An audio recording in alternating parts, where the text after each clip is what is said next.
Hello అండి, welcome to కన్నా food world.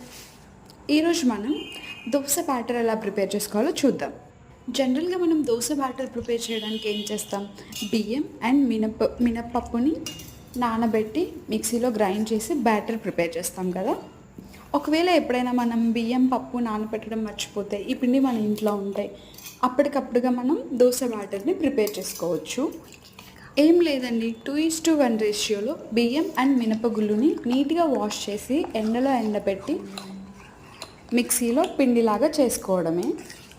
Morning dosa కావాలి అనుకుంటే ముందు రోజు నైటే ఒక గిన్నెలో కొంచెం పిండిని తీసుకొని వాటర్తో ఉండలు లేకుండా నీట్గా మిక్స్ చేసుకోవాలి. పొడిపిండి కదా, మిక్స్ చేయడానికి కొంచెం టైం పడుతుంది, కానీ ఇది నార్మల్ దోశ ఎంత బాగుంటుందో అలాగే ఈ దోశ కూడా చాలా బాగుంటుంది. అసలు దీంతో దోశలు బాగా వచ్చాయా లేదా నెక్స్ట్ పార్ట్ 2లో చూద్దాం.